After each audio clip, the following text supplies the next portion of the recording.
سلام كم يتغنيو زخبركن أفكارت سبورت بمخنيات مسحب هاجراويت كان تقعس أجر إيرترا كود درات متصارين وانج عالم كل تشحن إسران شدشتن زد لنايو نتاجانتا تجمعات مفتحون زد استحسوا نلوم صولس إسران حدن حدار كل تشحن إسران سلستن أبسمونا ومدب سبورت كقربيو كموترون اختك كتاتلونا بخبرنا عدمكم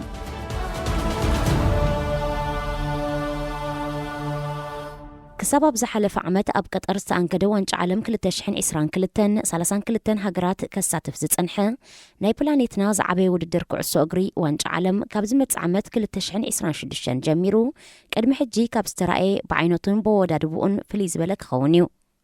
إذا بتاريخ وانج عالم نفلما أوان سلست هاجرات بحنساب حبيرن زدالو أو وددر قطر تساتف هاجرات بعصر شدش عبيو كابسالسان كلتن نبر بعن شمونتن كبكبليو أبزي هاجرات كندا مكسيكون حبرات منقستات أمريكان أور حد سنن حملن كل تشحن إسران شدشتن أنقد تخوينن زعد تقالو وددر نمستاف هاجرات عالم كبشوعات تمسكرم نايز عمت ستحيزن متصاري قطمات ككايدا جميرنا اللوا اتن كابستفل على هاجور نوانج عالم كل تشحن إسران شدشتن زي سجرة 4 شمونتن هاجرات ببربعته قانتات تترنفن أو 10 خلته جلتات تخفافيلن نايمدب قطماتن كسالت عين كابزي جلتات قداميتن كاليتن زوصا 24 غانتاتن كالو زبلت انت بيزوه للا كاب جلان سالساي ترتاس تسرعه شمونته غانتات كا بدمر سالسان كلتن هاجرات كوينن ام مسرح اودي كام حلاف كصمداين مسمو سخت ودادرت هاجرات اوانج عالم قصر قطماتون كاب 64 نا 104 كبرقيو قدم حجي بحموشت هاجرات كوكل زصنحه 54 ابل هاجرات زلوኦ كونفدريشن كعس اجري اهغورنا افريقيا ويكا كاف بوغنو اوانج عالم زنبرو قصر توكلتي بعصف ابيو نابالاتو بشدشت هاجرات فليو اب تشعته مدبات بمدلدال كابز حلفه سمون 15 حدارات حيزو درومت صاري وددرو كسلاسل جميرلو እዚ መጻረይ ግጥማት ኣወርሒ ሕዳር 2025 ድሕሪ ምዝዛሙ ኸኣ ንመጀመርያ ግዜ 9 ወይ 10 ሃገራት ክልእኽዮ እተን ካብ ጉጅለአን ቀዳመይቲ ዝወፃ 9 ሃገራት በቐጥታ ዝሓልፋ ክኾና ከለዋ 4 ዝሓሸ ነጥቢ ዘለወን ካልኣይ ደረጃ ዝሓዛ ሃገራት ድማ ሕድሕደን ብዘካየድኦ መፍለይ ግጥም ሓንቲ ዕውት ተለልያ ክልተ ሃጓፍ ቦታታት ንምምላእ ምስ ካብ ካልኦት ኮንፈደሬሽናት ዝመፃ 5 ሃገራት መፍለይ ውድድር ከተካይድያ ከም ኩለን ኣባላት ፊፋን ካፍን ኤርትራ ኣብ ዝመጻረይ ውድድር ክትካፈል ዊንታ ምዃኑ ብምግላጻ ኣብ ዝሓለፈ ወርሒ ሓምለ ኣብ ከተማ ኣቢጃን ኣይቮሪ ኮስት بدحر استجاب رعجة أبو جلة مس هاجرات موروكو زامبيا كونغو برازافيل تنزانيا نيجرن تدلادي لانيرا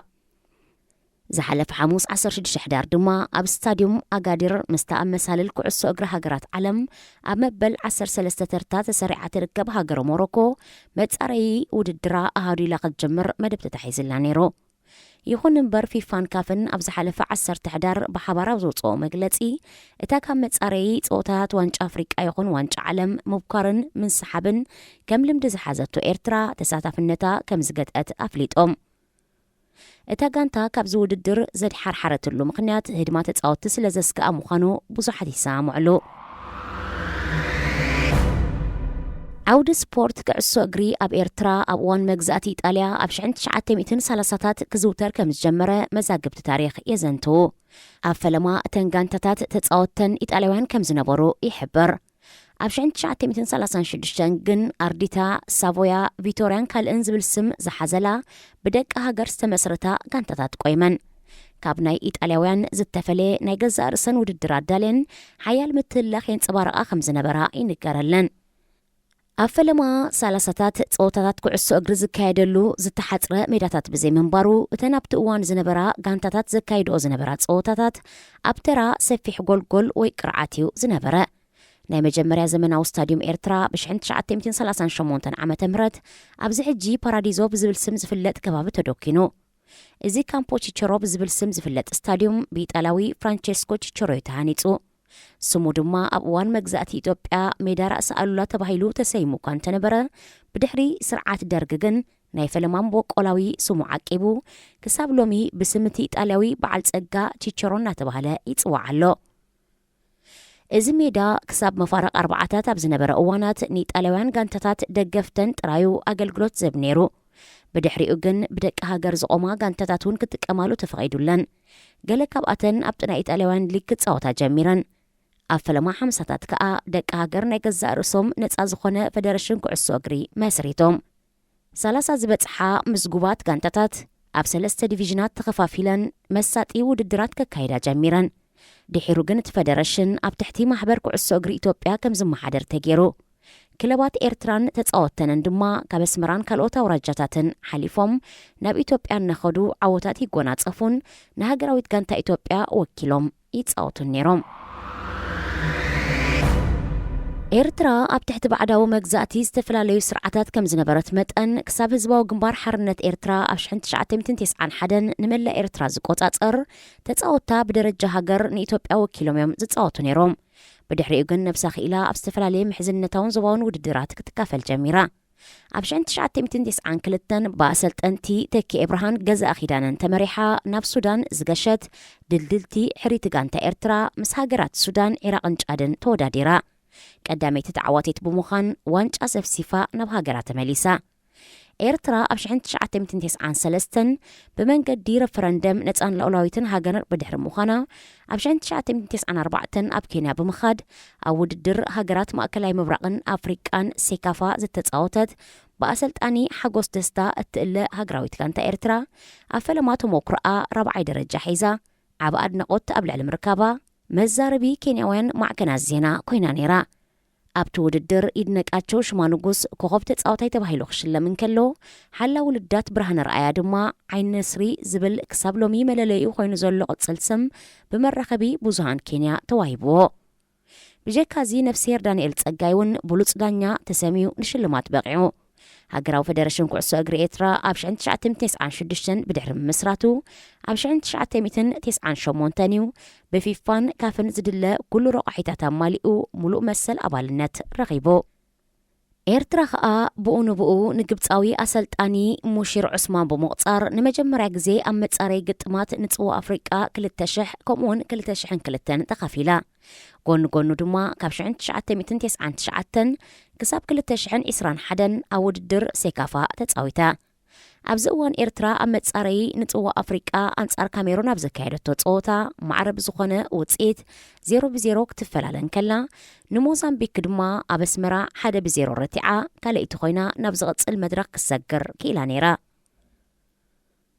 ኣብዚ ሰዓበ መድረኽ መፍለይ ውድድር ምስ ሃገራት ሰኔጋልን ዚምባብዌን ተመዲባ ኣብ ዘቃናዓቶ 4 ጸወታታት ከዓ ኣብ ኩሉ ተሳዒራ ካብቲ ውድድር ተኣልያ ኣብ መጻረይ ጽዋ ዓለም 2002 ከዓ ኣብ ትሕቲ ቱርካዊ ዓላሚ ይልማዝ ዩስቱርክ ኣብ ኣስመራ ሜዳ ደንደን ንከም በዓል ፍሉጣት ቀዓይ ክለብ ኣርሰናል ዝነበረ ንዋንኮ ካኑ ዘሰለፈት ናይጀርያ 0-0 ብምዳህ ክትውዕል ከላ ኣብ ካልኣይ እግሪ ግን 4-0 ብዝኾነ ገፊሕ ውጽኢት ተሳዒራ ተሰናቢታ ኣብ ዋንጫ ኣፍሪቃ 2022 ብሱዳን ተሳዒራ ኣብ 2004 ከዓ ማሊ ዚምባብዌን ሴሸልስን ኣብ ዝነበርኦ ምድብ መወዳእታ ደረጃ ሒዛ ካብ ጸወታ ወፅያ ንዋንጫ ዓለም ከምኡውን ዋንጫ ኣፍሪቃ 2006 መንገዲ ንምጥጣሕ ኣብ ዝተገብረ ሓባራዊ መጻረይ ግጥም ብኣሰልጣኒ ተኪ ኤብርሃ ዝተኣልየት ኤርትራ ካብ ሜዳ ወጻኢ ምስ ሱዳን ተጻዊታ 3-0 ክትርታዕ ከላ ኣብ ኣስመራ ከዓ 0-0 ተፈላለያ ብድምር ውጽኢት 3-0 ከሲራ ጸቃዕ ሒዛ ሩማንያዊ ዓላሚ ዶርያን ማሪን እቲ ንኤርትራ ዝሓሸ ውጽኢት ዘመስክበላ ዓላሚ እዩ ንሱ ዝመርሓ ሃገራዊት ጋንታ ኣብ መጻረይ ንጽዋዕ ዋንጫ ኣፍሪቃ 2008 ንኬንያ ኣብ 2 እግሪ ክስዕራ ከላ ምስ ኣንጎላ ኣብ ሜዳኣ ማዕረብ ምውፃእ ካብ ምድባ ጉጅለሰ ካልኣይ ደረጃ ክትሕዝ በቂዓ ነይራ ይኹን እምበር ካብ ሓደ ጉጅለ ሓንቲ ጋንታ ጥራይ ናብ ዝቐጽል መድረኽ ክሰግር ስለ ዝነበራ ነቲ ውድድር ብመንገዲ መስኮት ቴሌቪዥን ንኽትከታተሎ ተገዲዳ ንዋንጫ ዓለም 2014 ዝበቃዕ ትኬት ንምሓዝ ኣብ ዝተገብረ ምጽራያት ኤርትራ ኣብ ታሪኽ ንመጀመርታ ግዜ ኣብ መጻረይ ግጥማት ንጽዋዕ ዓለም ጎል ኣብ ዘቕጸረትሉ ምስ ሩዋንዳ 1-1 ብድሕሪ ምፍላያ ኣብ ካልኣይ እግሪ 3-1 ተሰኒፋ ሕጂ እውን ካብ መንገዳ ተኸሊፋ ኣብ ዝቐጸለ ዋንጫ ዓለም 2018 ኣብ ከተማታት ኣስመራን ፍራንሲስታውን ብቦትስዋና ብድምር ውጽኢት 5-1 ተቐፂዓ ብኣግኡ ካብቲ ውድድር ኣላጊሳ ኣብ ዋንጫ ዓለም 2022 ዝጻወታ ሃገራት ንምማይ ኣብ ዝተሳለጠ ግጥማት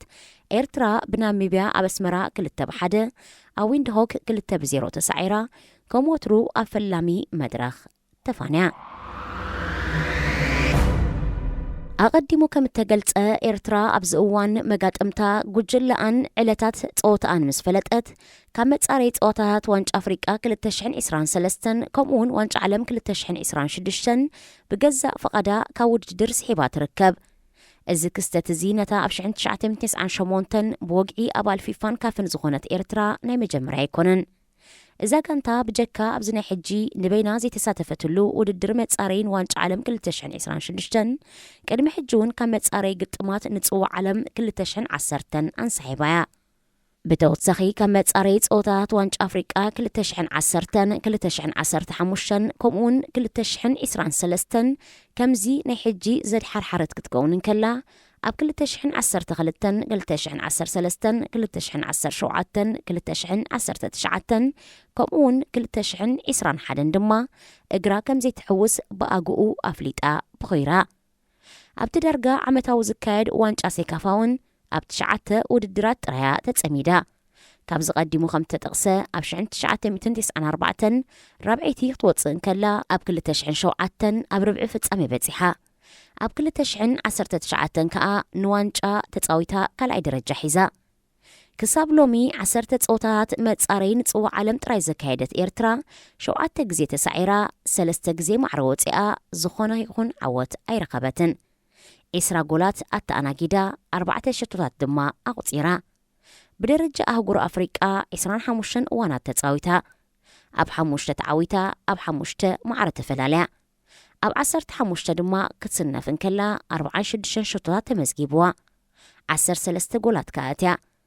እዛ ጋንታ ከምዚ ኣቐዲሙ ዝተገልጸ ውፅኢት ክትረክብ ዝኽኣለትሉ ምኽንያታት ብዙሕ እኳ እንተኾነ ሓደ ካብቲ ቀንዲ ግን ከም ካልኦት ሃገራት ብቐጻሊ ደገ ወፂኣ ስለ ዘይትጻወትን ዘይብቑዕ ምሕደራን እዩ። እዚ ሓደ እዋን ኣብ መሳለል ብቕዓት ፊፋ ክሳብ መበል 121 ደረጃ ክትሕዝ በቂዓ ዝነበረት ጋንታ ብሰንኪ እኹል ጽምዶ ግጥማት ንነዊሕ እዋን ኣብ ደረጃ 200 ትሕቲኡን ዕንክሊል ክትብል ድሕሪ ምጽንሓ ኣብ መወዳእቱ ኣብ ዝሓለፈ 4 ዓመታት ምስ ዝኾነት ትኹን ጋንታ ክትጻወት ብዘይምኽኣላ እታ እንኮ ካብ መሳለል ፊፋ ዝተገለለት ሃገር ኮይና ትርከብ። ናብ 100 ዓመታት ዝገማገም ዕድመን ነዊሕ ሰረት ዘለዎን ታሪክ ኩዕሶ እግሪ እትውንን ኤርትራ ብተደጋጋሚ ብዘይብቑዕ ምኽንያት ካብ ሃገር ወጻኢ ኣብ ዝካየዱ ዞባዊ ኣህጉራውን ዓለምለኻውን መጻረይን ምድብን ውድድራት ተኣልያ ኢዳ ጣሚራ ክትዕዘብ ካብ ምርኣይን ላዕሊ ዘሕዝን ነገር የለን። ኣብ 30ታት ጀመረ ኩዕሶ እግሪ ዝሃገር ኣብ እዋን መግዛእቲ ኢጣልያ እንግሊዝ ንጉስ ሃይለ ስላሴ ከምኡውን ስርዓት ደርግ ካብ ግዜ ናብ ግዜ እናተወዓውዐን እናዓበየን ብደረጃ ናይቲ እዋን መፀውዒ ክፍለ ሃገር ኤርትራ ጥራይ ዘይኮነ ብደረጃ መላ ኢትዮጵያ ኣስማተን ሰማይ ዛዕረጋን ክብሪ ሻምፒዮን ከምኡውን ኣውዲቕካ ምሕላፍ ዝተጎናጸፋን ከም ሓመሴን ኣከለ ጉዛይ ቴሌስመራ እምባሶይራ ቀይሕ ባሕሪ ወይ ኤሌክትሪክ ኤርትራ ጫማ ወይ ቺፖሊኒ ውርያት ክለባት ከምኡውን ኣብ ዓወት ኢትዮጵያ ኣብ ዋንጫ ኣፍሪቃ 1962 ዋንጫ ሴካፋ 1987 ካልእ ውድድራትን ከምኡውን ኣብ ዓወታት ጋንታታት ኤርትራ ኣብ ውድድራት ሻምፒዮንን ኣውዲቕካ ምሕላፍ መላ ኢትዮጵያን ልዑል እጃም ዝነበሮም ከም ዮሃንስ ወልደ ጽዮን ጆኬር ፕሮፌሽናል ኣሕመድ ዓብደላ ዓብድራሕማን ዓብደላ ፖቸ ተስፋ ጊዮርጊስ ብኢደ ማርያም ቆቓሕ እስማኤል መሐመድ ተኸስተ ገብረመድህን ኤለ ጊላ ሚካኤል ተስፋ ማርያም ወዲ ማርያኖ ኣስመላሽ በርሀ ክፍሎም ኣርኣያ በርሀ ጎይትኦም ፖታታ ተስፋይ ገብረመድህን ወዲ ቅጭን ኢታሎ ቫሳሎ ሓውሉቺያኖ ቫሳሎ ተኽለ ኪዳነ ሲልኪ ጀሚል ሓሰን ሱሌማን ዓብደላ ተስፋ ሚካኤል ዳኞ ፋንጆዕ ሓድሽ ኣበራ ኮረሪ ሚካኤል ብርሃነ ቡኛ ተፈራ ገብረ ክርስቶስ ነጋሽ ተኽሊት ኣማኑኤል ኢያሱ ዓቴ ፕሮፌሽናል ዮሃንስ ዘሚካኤል ኤፍሬም መለስ ወዲ ልጫን ካልኦት ዘርዚርካ ዘይውድኡን ኣርሓታት ኣፍርዮ ብድሕሪ ምውዳቕ ስርዓት ደርገውን እንተኾነ ኣብ ፈለማት የስዓታት እቲ ኣብ ሞንጎ ክለባት ዝነበረ ስፖርታዊ ምትህላኽ ብቕዓት ተጻወትን ምዉቕ ስምዒት ደገፍትን ትርኑዕን ርሱንን እዩ ዝነበረ ስታድዮም ኣስመራ ከም ሎሚ በረሮ ከበለ ካብ ጻት ንጻት ብህዝቢ ዕላቕሊቑ መሊኡ ዝፈሰሉ እዋን እዩ ነይሩ ሃገራዊት ጋንታ ኤርትራ ብሉጻት ተጻወቲ ምሕር ብምብዝሖም ህንለን ተባሂላ ኣብ ክልተ ጋንታታት ተኸፊላትሉ ኣብ ዝነበረት እዋን ኣባላት ካብ ሓለውቲ ልዳት ጀሚርካ ክሳብ መስመር መጥቃዕቲ ብኽእለት ይኹን ብኣካላዊ ብቕዓት ሕድሕዶም ዘይሰናነፉን ኣሰልጣኒ ንመኖም ከሰልፍ ንምውሳን ክሳብ ዝጨንቆ ሕማም መርዘን ዘትሕዙ ንዓይኒ ዝመልኡ እዮም ነይሮም ጋንታ ቀይሕ ባሕሪ ኣብ ሻምፒዮን ክለባት ኣፍሪቃ ንኸምስ ማዒልያ ዝኣመሰላ ዓበይቲ ክለባት ግብፅን ኣፍሪቃን ገሊፋ ክሳብ ሳልሳይ መድረኽ ዝገስገሰትሉ እዋናት እውን ተራእዩ። ስፖርት ኤርትራ ኣብ ዝተፈላለየ እዋን ኣምር ስፖርት ብዘለዎም ብስፖርት ብዝሓለፉ ብቑዓት ሰባት ክመሓደርን ክእለን ስለ ዘይተዓደለ ግን እዚ ኩሉ ኣቐዲሙ ዝተጠቕሰ እወታዊ ሸነኻት ድሒሩ ነበረ ኮይኑስ ክለባት ኤርትራ ኣብ ዞባዊ ይኹን ኣህጉራዊ ግጥማት ምፅዋት ካብ ዝሐረማ ልዕሊ 10 ዓመት ሓሊፉ ሃገራዊት ጋንታ ኤርትራ ከዓ ካብ ዓበይቲ ዞባዊ ኣህጉራውን ዓለምለኻውን መጻረይ ውድድራት ወግሐ ፀብሐ ምብካርን ምውፃእን እንሆ ከም ልሙድ ተወሲዱ ይርከብ። ሓለፍቲ ስፖርት ብሸነኽ የማን ኣብ ዝትንስእሉ ወይ ውን ኣብ ዝበሎም ንሱታፌ ፈቃደኛታት ዝኾኑሉ ባህንተ ዘይልዎም ድማ መገሻ የለን ኢሎም ቀጢን ትእዛዝ ዘሕልፉሉ ኩነታት ካብ ዝረአ ብርክት ዝበለ ዓመታት ተቆፂሩ እዩ። ዕልቢ ዘይብሎም ብሉፃት ተፃወትቲ ኩዕሶ እግሪ ሃገርና ኣብ ዝተፈላለየ እዋን ብደረጃ ፕሮፌሽናል ናይ ምፅዋት ዕድልን ጠለብን ረኺቦም ክነሶም ንውድድራት ውሽጢ ሃገር ከዳኽሞ እዩ ብዝብል ኣጉል ፈሊጥ ፍቃድ ተነፊጎም ወርቃዊ ዕድሎም ዓሚሉ ተሪፉ እዩ። እቶም ብድሕሪ ዓመታት ዕድሎም ፀቢቕሎም ብቤት ጽሕፈት ስፖርታዊ ጉዳያት ወይ ኮሚሽን ስፖርት ቀጠልያ መብራህቲ ዝተወልዓሎም ገለ በጻብዕቲ ኢድ ዝቁፀሩ ከም ነፍስሄር ዮሃንስ ዘሚካኤል፣ ዮናስ ፍስሃየ፣ ኤፍሬም በየነ፣ ኤልያስ ደበሳይ፣ ፍረዝ ግበርሀ፣ ሱሌማን ሶኾይ፣ ዮናስ ሰሎሙን፣ ሳሚዮማ ኣሌክሳንደር ዝኣመሰሉ ተፃወቲ ድማ ኣብ ጎረባብቲ ሃገራት ሱዳን፣ የመን፣ ስዑዲ ዓረብን ኢትዮጵያን እዮም ፍቃድ ረኺቦም። ኣብ ገለ እዋናት ኩዕሶ እግሪ ሃገርና ብገለ እኹል ኣፍልጦን ተመክሮን ኩዕሶ ዘለዎም ሰባት ክእለ ዕድል ረኺቡ እኳ እንተኾነ እቶም ክኢላታት ኣብ ትሕቲ ፀቕጢ ልዕሊኦም ዘለዉ ኣካላት ስለ ዝሰርሑ ግን ንደረጃ ኩዕሶ እግሪ ኤርትራ ካብ ተኣትይዎ ዝርከብ 7 መዓሙቕ ከውፅዎ ኣይከኣሉን። ራእይ ናይ ሓደ ተፃዋታይ ኣብ ደረጃ ፕሮፌሽናል በፂሑ ንዕኡን ንስድርኡን ኮይኑ ኣብ መወዳእታ ከዓ ስሙን ሃገሩን ምፅዋዕ እዩ። ፕሮፌሽናል ተፃዋታይ ንኽትከውን ከዓ ብክለባት ካልኦት ሃገራትን ንሰን ዘውፍርኦም ልኡኻትን ክትረአ ኣለካ። ካብ ሃገርካ ወፃኢ ኣብ ዝካየድ ፀወታታት ናይ ምክፋል ዕድል ተነፊጉካ ኣብ ውሽጢ ሃገር ጥራይ ተሓፂርካ ተርፍ እንተዳ ኮንካ ግን ዝዕዘበካ የለን። ከም ውፅኢት ናይዚ ከዓ ፕሮፌሽናል ተፃዋታይ ናይ ምዃን ዕድልካ ትሕቲ ዜሮ እዩ። ንኣብነት ኣብ ዝቐረባ ዓመታት ብክለባት ኢትዮጵያ ተሃዲኖም ዓንዲ ሕቆተን ጋንታታት ኮይኖም ዘለው ዓሊ ሱሌማንን ሮቤል ተክለ ሚካኤልን ነዚ ዕድል ዝረኸብዎ ብሉፅነቶም ኣብ ውድድር ሴካፋ ስለ ዘንፀባርቑ እዮም። ከይሃድሙና እናበልካ ተፃወቲ ኣብ ሃገራዊ ፀወታታት ጥራይ ተሓፅሮም ተዳ ኮንካ ግን ሓደ መዓልቲ ናይ መገሻ ዕድል ኣብ ዝረኸብሉ ዕለት ከምዘይምለሱኻ ርዱእ ነገር እዩ። ኣብ ዝሓለፈ ልዕሊ 15 ዓመታት ዝተረኣየ ታሪክ ኤርትራውያን ተፃወቲ ዝምስክሮ ሓቂ እንተሎ ድማ ንሱ ጥራዩ። እዞም ተፃወቲ ብጀካቲ ብውሕዱ ቁፅሪ 2 ወይ 3 ኮይኖም ኣብ ዝኸድዎ ሃገራት ክተርፍዎ ዝፀንሑ ካብ ምፋረቕ 2000 ንድሓር ዘጋጠመ ተርእዮታት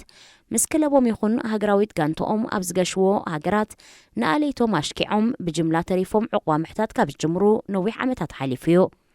ኣብ ነፍሲ ወከፍ ንስፖርታዊ ግጥም ዝዓለመ መገሽኦም እቲ ዝመጽእ ሕቶ ይዕወቱ ዶ ይኾኑ ወይ ከዓ ክንደይ ብክንደይ ይፈላለዩ ዘይኮነስ ሎሚ ኸ ክንደይ ካብኣቶም ናብ ሃገሮም ይምለሱ ወይ ድማ ክንደይ ተፃወቲ ዕቑባ ይሓቱ ይኾኑ ዝብል እዩ። ኣብ ዝተፈላለዩ እዋናት ብጅምላ ዝተኻየደ ህድማ ተፃወቲ እንተዳ ተዓዚብና ኣብ ወርሒ ጉንበት 2006 4 ተፃወቲ ክለብ ቀይሕ ባሕሪ ኣብ ናይሮቢ ኬንያ ተሪፎም ኣብ ወርሒ መጋቢት 2007 ንመጻረይ ግጥም ዋንጫ ኣፍሪቃ 2008 ናብ ኣንጎላ ካብ ዝገሹ 6 ኣብ ወርሒ ዕዳር 2009 ድማ ናብ ሱዳን ካብ ዝኸዱ 3 ተፃወቲ ተሰዊሮም ኣብ ወርሒ ሓምለ 2011 ናብ ውድድር ክለባት ሴካፋ ናብ ታንዛንያ ካብ ዝኣተዉ ኣባላት ክለብ ቀይሕ ባሕሪ ዓስታት 13 ኣብኡ ተሪፎም ድሒሮም ኣብ ቴክሳስ ሕቡራት መንግስታት ኣሜሪካ ተጣይሶም።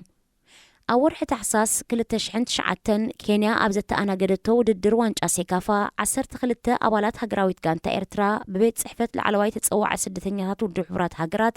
ግዝያዊ ዕቑባ ብድሕሪ ምርካቦም ኣብ መወዳእትኡ ናብ ኣደላይደ ኣውስትራልያ ብቐዋምነት ተሰጋጊሮም። ክልተ ካብኣቶም ሳሙኤል ገብረ ህይወትን ኣምበሲዩምን ኣብ ወርሒ ነሓሰ 2011 ምስ ክለብ ጎልድ ኮስት ዩናይትድ ተጸንቢሮም ኣብ ሊግ ኤ ኣውስትራልያ ንዓመታት ናይ ምጽዋት ዕድል ረኺቦም። ኣብ ወርሒ ታሕሳስ 2012 ኤርትራ ኣብ ውድድር ዋንጫ ሴካፋ ካብ ምድባ ድሕሪ ምግላፋ 17 ካብ ኣባላታ ሓኪምታ ጋንታ ከይተረፈ ኣብ ኡጋንዳ ዕቑባ ሓቲቶም ንገለ እዋናት ኣብቲ ሃገር ድሕሪ ምጽንሖም ድሒሮም ኣብ ሃገረ ኔዘርላንድ ብቐዋምነት ተጣይሶም። እታ ጋንታ ከዓ ንኣሰልጣኒ ነጋሽ ተኽሊት 2 ተፃወትን 2 ተሓጋገዝቱን ካልኦት 2 መራሕቲ እታ ጋንታን ጥራይ ሒዛ ናብ ዓዳ ተመሊሳ أورح تحساس كل تشحن 13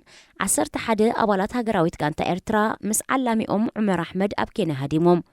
أورح تقمت كل تشحن 15 تتصاوت هاجراويت كانت إرترا أب بوتسوانا أب قدام يركب متصارين وانش أفريقيا كل تشحن 18 دحر مسلافهم ناب هاجرهم مملاس حنكيدهم أورح مسكرم كل تشحن 19 أب كتما كامبالا أوغندا 4 تتصاوت هاجراويت كانت إرترا تحت 10 عامات كانت أمنا فرق أفتسامي نختحلف أبر كتب دحر مقبارهم وددروم كيف تصموا عقبات أليبهم كابز فتسامي بدحر 3 ورح أب تمساسالة هاجر إرترا أب تاريخا نمجمرة جزي كالأي درجة نختحز الجاموم زبركتو كالوت شوعات سينير تتصاوت عقبان وخوهبهم وقعوا حتى غريبهم بدحر غلت عامتات أورح تقمتي كل تشحن 21 حجون أب هاجر أوغندا حموشته نهاجراويت غانتا دق أنستيو إرترا تحت 10 عامات زوكلات تصاوتي كأقدمي مس انغاديت هاجر أوغندا متصواتن تلوخ أن كيف تصما أعرفنا لو خبز نبرا هوتيل بمملاق تصويرا منغستي نزنا هدماتر إيون موقاد قدم حجي تتصاوت تقدم مقاشوم 100 شحن أقفا وحسنت كتحزو ممرحو تسيوك سرحالو جميرو نيرو يخون بر أدما عن قبراون كويني ترخبن كعسى أقر إرتراخ عبي دليتا اللون تدا خوينو إزنا هدمات أقم ب5 تحيز وزلو كاباه قراو قطمات بمحرام زي كون زفتاح بأنت أرو تناي مقشع عدل كفوتن قدب ألبو بمقبارني زفتاح تغدادمت بشكلتا يخونو أتليتات بزخد ووك ترفو زي الرايو كابلت أو تقعسو أقري زحاشا ناي مقشع تمرتي كومون بروفيشنال ناي مخان عدل سلسفت رولوميو سلازي إز عدل زين تتصاوت تقعسو أقرون كوهابو ميقبا هاجراو فدرشن كعسو أقري إرترا نلعلي 10 عامتات أبتسانات وفرجيرو ببروجكت جراس روتس بلوتسات تتصاوت تفريقا بكأ بروفيشنال كخونو لزخولو من قدتات بكوميشن سبورت ناتعاكتن بمتأي ورك أو عدلوم كمارنا تتصاوتن تميلو كعزبا يقبان نعمتات زفس صوت عاري ب5 ترقم ألبون تدا خوينو لك عماي موقات مخانو كسوت أي قبا فراب زي ركبو وفري متمادك انتاي شنونو كالي اترف اوان جاسي كافا كل تشحن 19 كال اي درجة زحزو أبالات هاجراويت كانت إرترا بمنقى ديزي بروجكت استرخبو مخانوم مذكارو أخاليو أب وان تود الدركاء نتوم تتصاوت تخع أخفاز داليا كلبات مبرا أفريقيا نهوتيل تاقانتا كمياج أني أنو 5 نبرا نايك أربا وان تذكرويو سلازي اتعدل نتايخون كعسو أقرن تتصاوتي إرتران دما كعبيوم